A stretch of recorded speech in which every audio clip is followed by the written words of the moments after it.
اے اللہ تو جانتا ہے کہ اصل زندگی آخرت کی زندگی ہے، یہ دنیا کی زندگی کوئی پائیدار زندگی نہیں، یہ عارضی زندگی ہے۔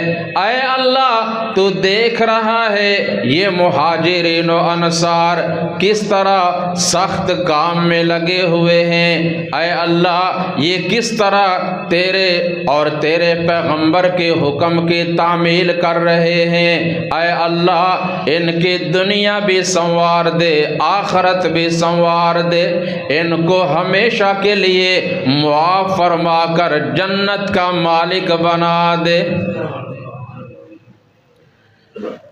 آپ صلی اللہ علیہ وسلم اور آپ کے ساتھی ان الفاظ میں بھی اللہ کے حضور دعائیں کرتے ہیں، التجائیں کرتے ہیں۔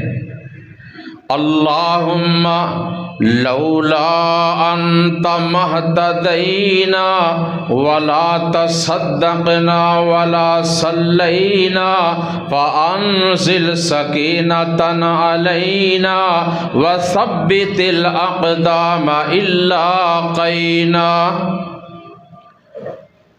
اے اللہ ہم جو صراط مستقیم پر ہیں، ہم نے جو ہدایت حاصل کی ہے یہ سب تیری توفیق سے، اگر تو ہماری رہنمائی نہ کرتا، ہمیں توفیق نہ دیتا تو ہم کبھی ہدایت یافتہ نہ بن سکتے۔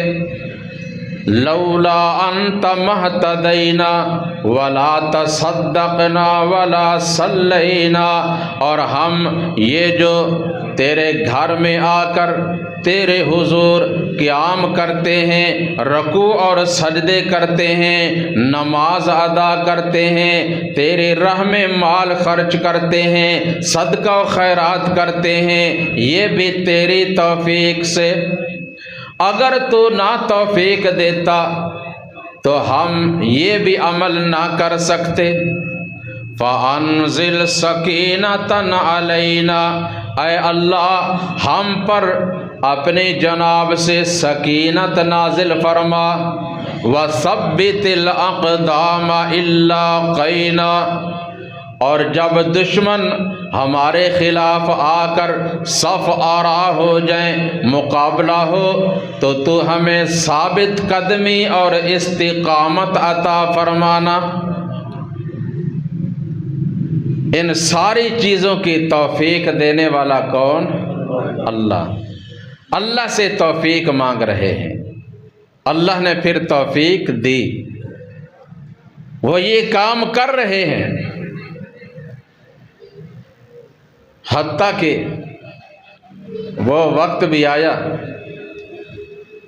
احادیث میں آتا ہے کہ تھوڑے سے جو ہیں ان کو پیس کر آٹا بنا کر تھوڑا سا گھی وغیرہ مکس کر کے وہ کھاتے ہیں،